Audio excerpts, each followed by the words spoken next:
สำหรับเพื่อนๆที่ยังไม่ได้กดติดตามช่องต้นน้ำวิคิดสมายนะครับก็สามารถกดติดตามไว้ที่ตรงนี้เลยนะครับและสำหรับใครที่ยังไม่ได้กดปุ่มกระดิ่งก็สามารถกดปุ่มกระดิ่งที่ตรงนี้เลยนะครับเพื่อไม่ให้พลาดคลิปใหม่ๆจากเราวิธีแก้พ่อนอนกลน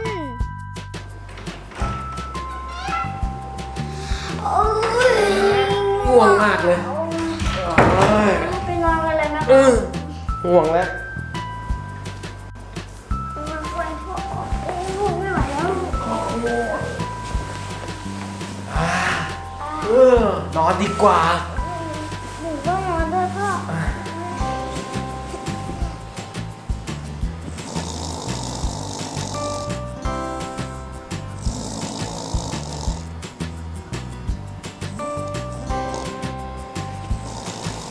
โอ้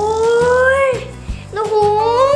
พ่อนอนกลนอีกแล้วพ่อตื่นเลยพ่อกลนน่ะตื่นเลยพ่อนอนกลนเอายังไงดีครับ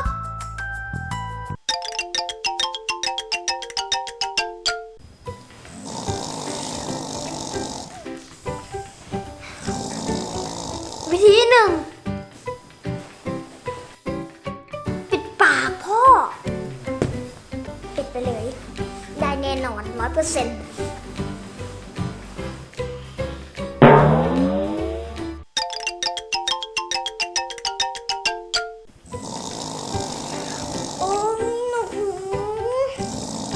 วิธีที่สองจับพริกตะแคง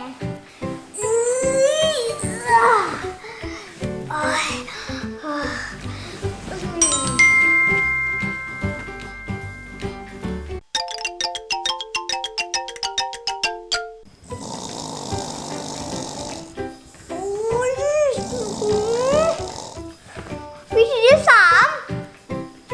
เอาเทปปิดปากว้าว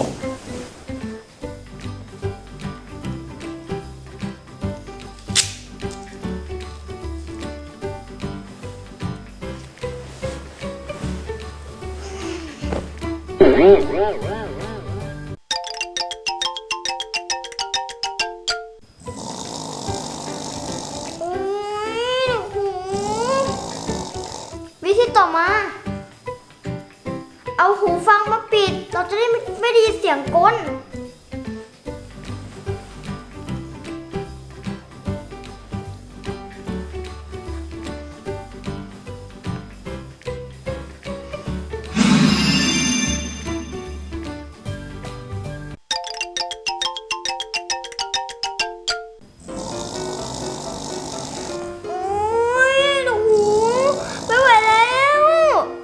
วิธีต่อมา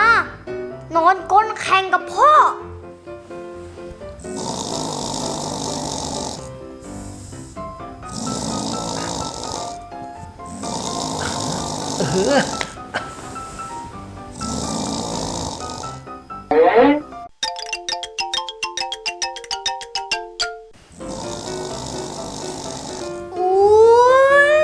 พ่อนอนก้นมันไม่ไหวแล้ว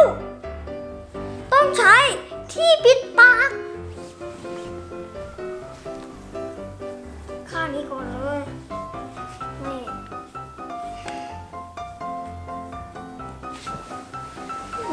แค่นี้เราก็นอนสบายแล้ว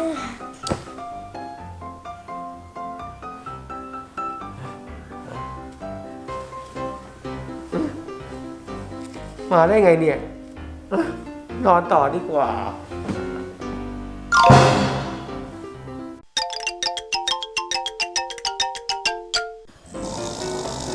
โอ้ยนอนกลนอีกแล้วไม่ไหวแล้วนี่เราต้องใช้หูฟังเปิดเพลงให้เขาฟัง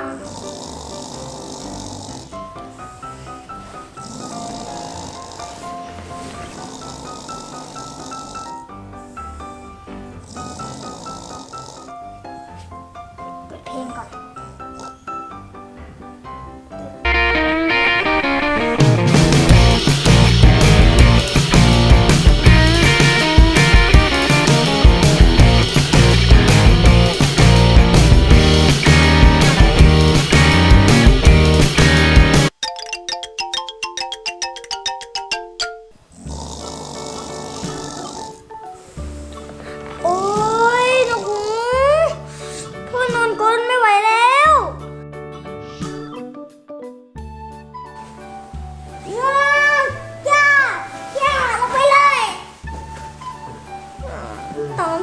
ว่าสบาย ไหนเนี่ยนอนต่อดีกว่า โอ้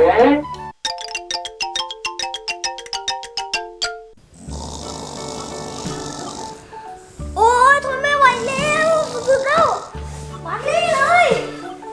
มานี่เลยลงมาเลยนี่มองนี้ไปเลยเสร็จแล้วไปนอนดีกว่า